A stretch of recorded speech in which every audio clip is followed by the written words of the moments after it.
So this won't be so much about the mechanics of playing harmonica, like how to put your lips and your teeth and your tongue and everything. It'll be more about why it's possible to do what you can do with a harmonica. Um, and the music theory behind it, because I find it really, really interesting. Just um, what concepts you can learn through this that, like, if you try to learn them on piano, it might be a little difficult. I remember when I learned piano, I just had this overwhelming sense of like, oh my God, there's so many notes. How am I supposed to know which notes are the good notes? And one thing I like to say about harmonica is that there are no wrong notes. So I'll just jump in and explain why. This is a diatonic harmonica in the key of C. So that means that every note on it corresponds to the white keys on a piano. So here's what all the reeds sound like if you just play them one after another, no bending, no embellishments or anything. So.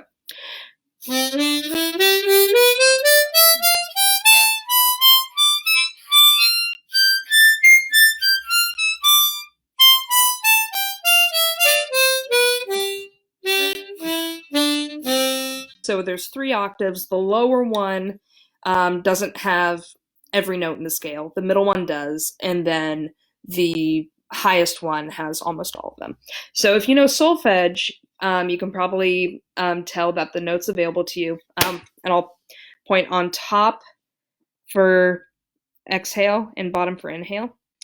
Do, re, mi, so, ti, do, re, mi, fa, so, la, ti, do, re, mi, fa, so, la, do.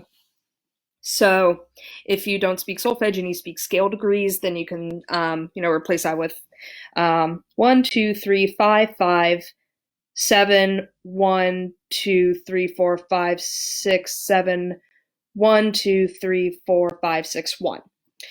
Okay, so what does all that mean? That means that every exhale note is a chord tone relative to the key the harmonica is in. So it's a harmonica because it creates harmony. So no matter where you exhale on this, you'll create a nice major triad. Like that. The notes that are on each of these blow reeds are C, E, and G, which is in scale degrees 1, 3, and 5 of the major scale, or do, mi, and so. Those 3 notes put together match up really nice and create what we call the one chord relative to the key of C. So C, E, and G create the one chord, or the tonic chord.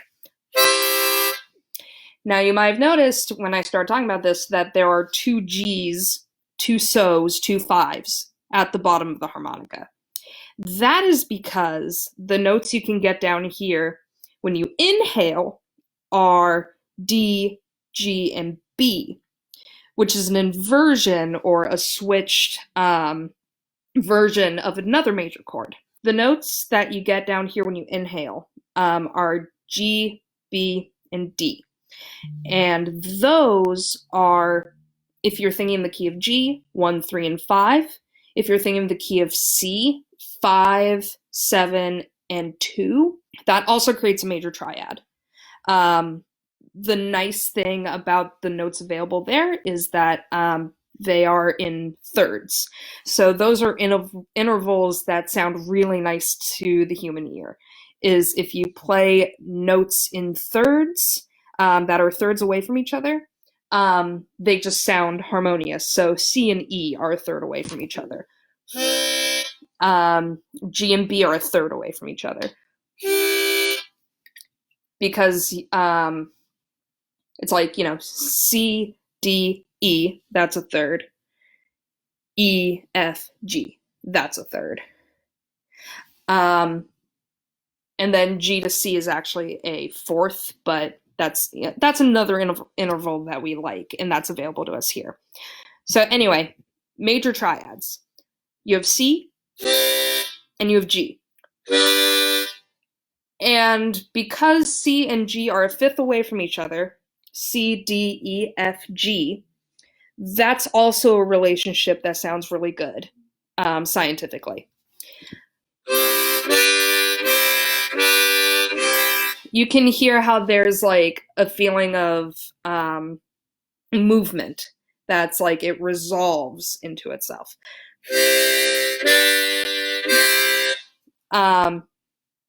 So that in some music theory is called a cadence when you move from the 5 chord to the 1 chord. And the fact that those 2 chords are available means that there's a lot of opportunity for doing things that are both melodic and rhythmic. That's why if you do something like Piano Man, it's fairly straightforward because you're always working with notes that are side by side and sound good together. So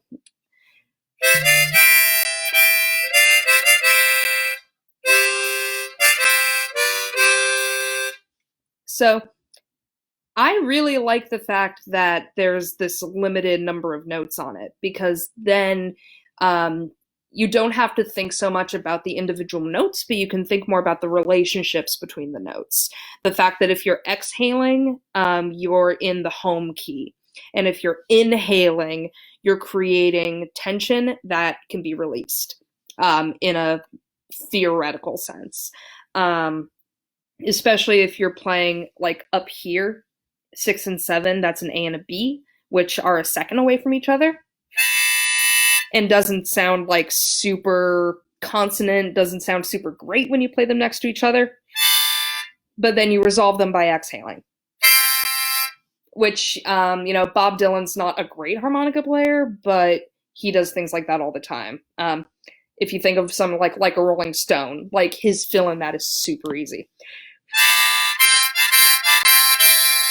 So that's the starting point. If you're playing in the key of C on a C harmonica. So what you can also do on harmonica is play in different keys. Why would you do that? And how would you do that? There are a few different things you can do. So in music theory, there's something called modes, where if you have a scale, you can start from a different note of that scale and end on that note, and you'll get a different configuration of those same notes. So effectively a new scale using the same notes you had before. So let's say, in the key of C, the major scale is C, D, E, F, G, A, B, C. If you have the notes C, D, E, F, G, A, B, C, that is a C major scale. It's also called the Ionian mode. If you take those notes in the C major scale and start on G, you have G, A, B, C, D, E, F, G, which sounds like this. And I'm going to be using a bent note just to drive the point home.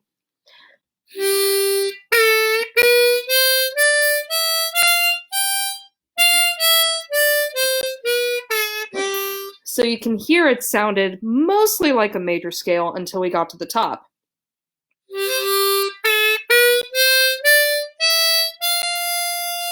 That's not tea. That's not tea, a drink with jam and bread.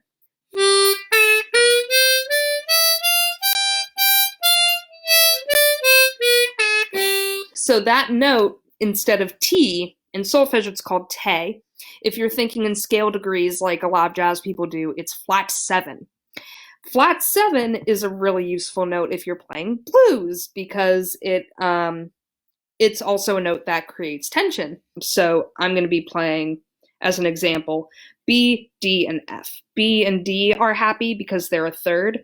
B and F are not because it's a tritone. A tritone is an interval that's directly halfway between the octave of 2 notes, and it has a very distinct, dissonant sound. So that note on the bottom, the note on the top is where the tritone is.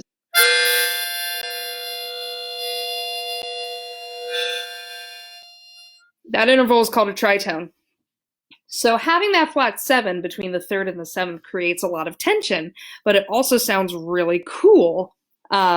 So There's a shortened version of this scale. So this mode that we're working in, where you're playing in the major scale, starting from the fifth note of the scale, is called the Mixolydian mode.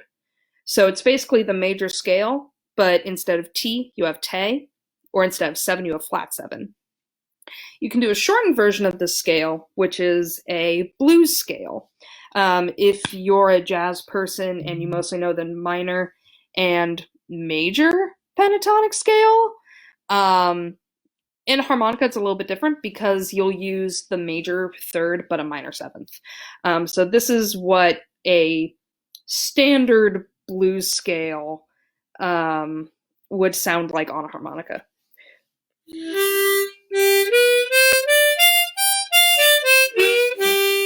Or if you want to get technical about it, I could play the minor third and make it, a proper pentatonic scale or proper blues scale.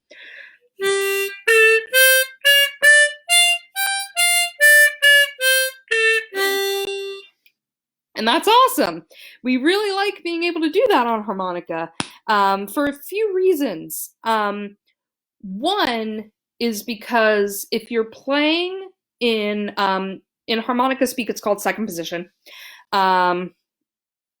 If you're playing in the key of fifth above, if you're playing in Mixolydian mode relative to the key the harmonica is in. We like doing this because the chord tones, when you're playing in second position, are on inhales. And inhales produce a really cool tone color. They're really good sweet spots for creating bends and even microtones, like notes between notes, that can make things sound really interesting and spicy. So you could definitely play blues in the higher octaves, or in the key the harmonica is in. You could definitely still do blues in first position. And there are a lot of musicians who do that, like Jimmy Reed does that, and he makes it sound really, really good. But it's more common to play blues in second position because they have these really good sweet spots for like wailing. Like that's the fifth relative to the chord, that G chord that I was talking about earlier. That's the 5 chord relative to the key the harmonica is in.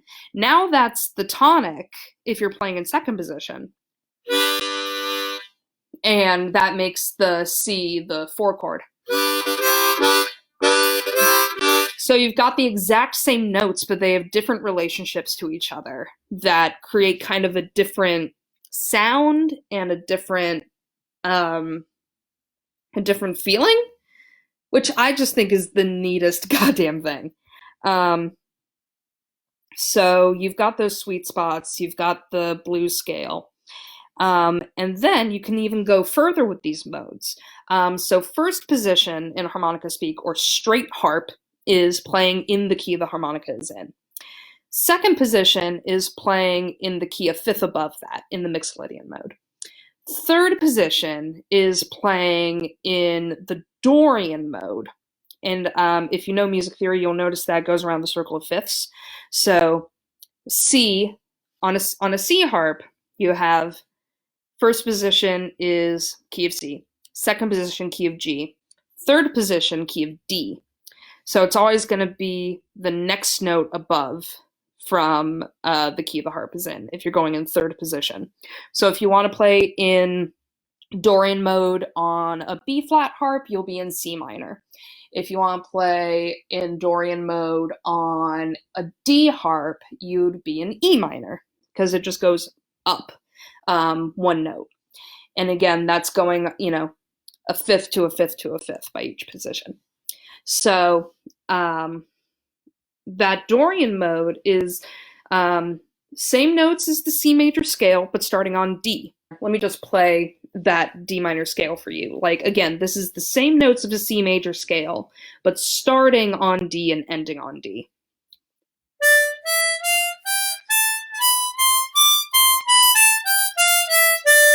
So that's also very different from the major scale, especially because instead of do, re, mi, you're going to the note below mi, do, re, mi. or if you speak scale degrees, instead of 1, 2, 3, it's 1, 2, flat 3. And again, just like Mixolydian mode, you have that flattened seventh. You can think of it as the D major scale with the third and the seventh flattened. For our harmonica players, it's the standard minor scale. Now you may be asking if you know some music theory, but Elise, why wouldn't you use the natural minor? Why wouldn't you play an A minor on a C harmonica?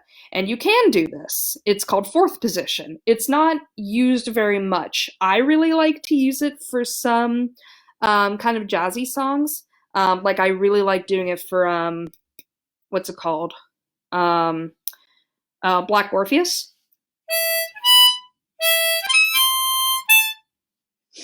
Sorry, I promise I know how to play harmonica.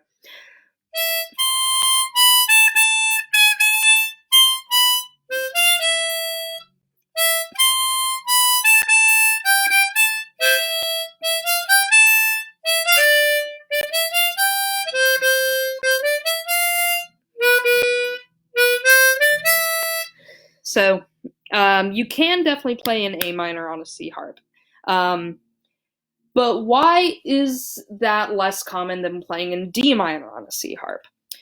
Again, it has to do with kind of tone color and those sweet spots for really expressive notes that come from those inhale. It also has to do with the fact that on the lower end of the harp, A is a note you have to bend to. That's not actually the note the reed is tuned to.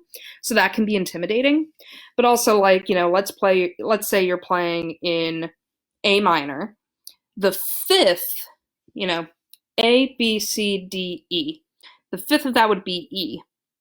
And E on a C harp is an exhale note. So if I'm playing an A minor, like, let's say I'm soloing over Black Orpheus.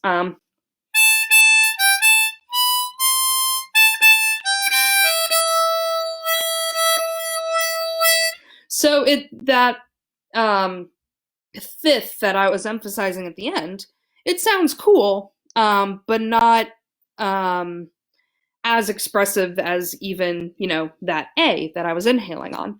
So if you're playing in D minor, so let me just think of something easy.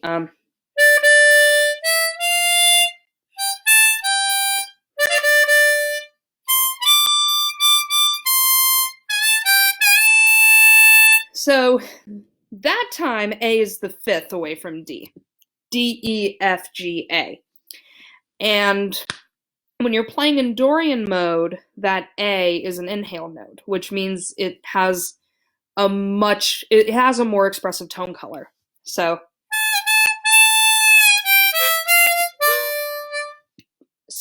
that's why if you're listening to a harmonica player, especially if you're listening to a blues harmonica player, their instrument will probably be in, for example, C, but they'll be playing in G.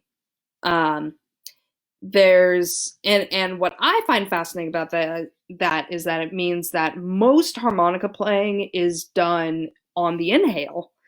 Most wind instruments, you're exhaling to produce notes. All notes are produced by exhaling. Like my wife is a clarinet player, and for that, you have each individual note is controlled by how you're changing the air column by making it longer or shorter. And it only has one reed. This has 20 reeds. And some of them have, depending on whether you're inhaling or exhaling, it has a slightly different tone color. So when you're a harmonica player and you hear a song and you figure out, well, which harp should I use for this? It comes down to a few things. Do you need the major or minor third? If you need the major third, you can go with first or second position. Do you need the minor seventh? Then you can play in second or third position. If it doesn't really matter what the third is, if it's okay for it to be minor or major, second position is a good way to go, which if you're a jazz person is very useful because that blue third is really important for a lot of jazz playing. So that third on the harmonica, if you're playing in G on a C harp, the third, G, A, B. So there's your third. On a C harmonica, that's an inhale note. So if you have there's this jazz standard called Blues in the Closet.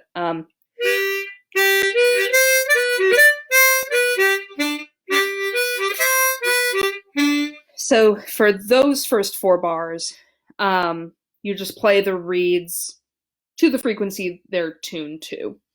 Just normal, no bends, because you have it's 1 3 1 4 1 3 1 4 3 1 5.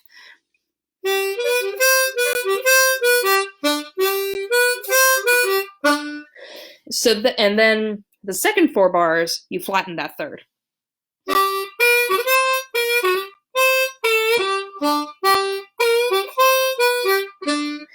When the draw three bend, if I'm being honest, is something that I'm working on. Yeah.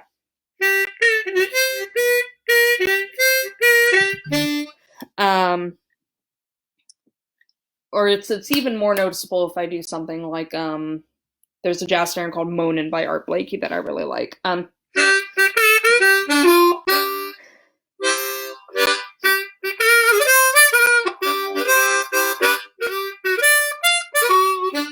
Yeah, so you have, and again, that's I mentioned at the beginning that the way the notes are arranged means that you can do things both melodically and rhythmically. And that's a song where I really like doing that.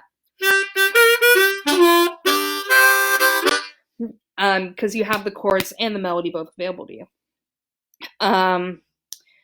So to summarize, I really like the fact that this is an instrument with limitations.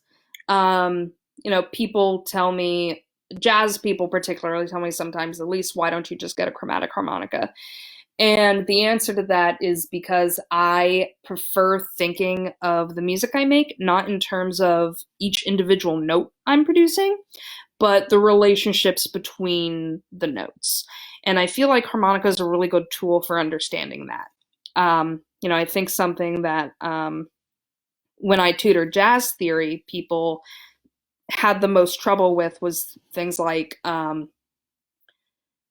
harmonic analysis, like if you're looking at chords on a sheet of paper, figuring out like, okay, so this is 1 and this is 5, but then there's also this chord, and how do those chords lead into each other?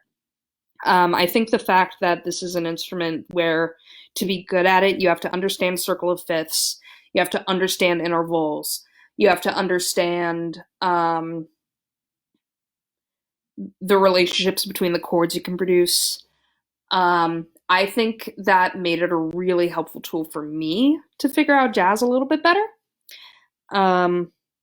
So it's, I've been playing this for about 12 years, and it's, I don't know, it just makes me happy. And I think it's just fascinating that it has possibilities that, if you're coming into it from another instrument, it's like, well, why don't you have all the notes? And it's like, for the most part, you might not need all the notes. When I started playing, I did mostly video game themes and rock songs. I think the first third position song I learned was Song of Time from Ocarina of Time.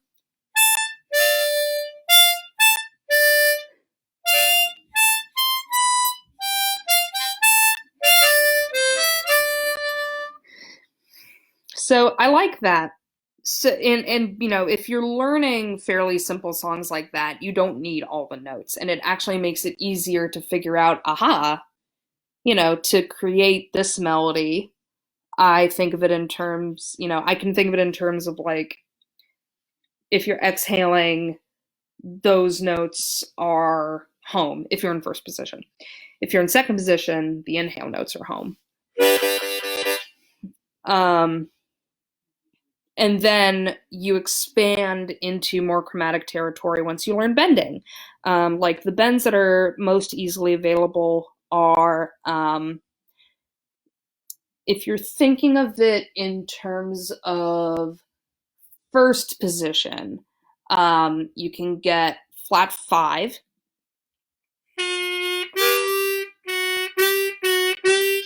You can get flat 7.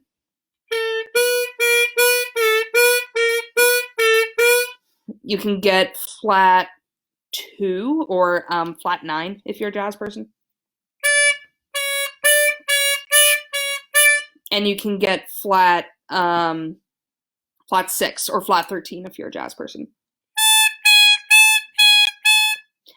And then if you're playing in second position, those notes become 7 and flat 3 and flat 5 and flat 9. Again, very helpful things to know if you're working in circle of fifths or working in songs where you really need to be aware of like what chord you're working in.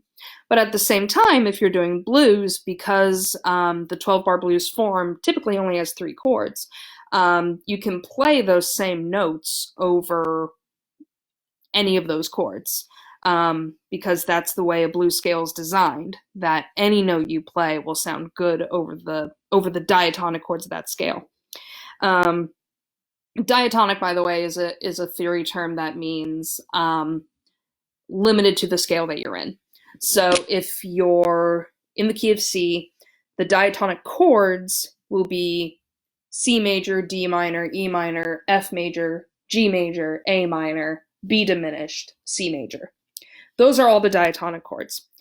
And then if you expand out of that into like E flat minor, that's not diatonic.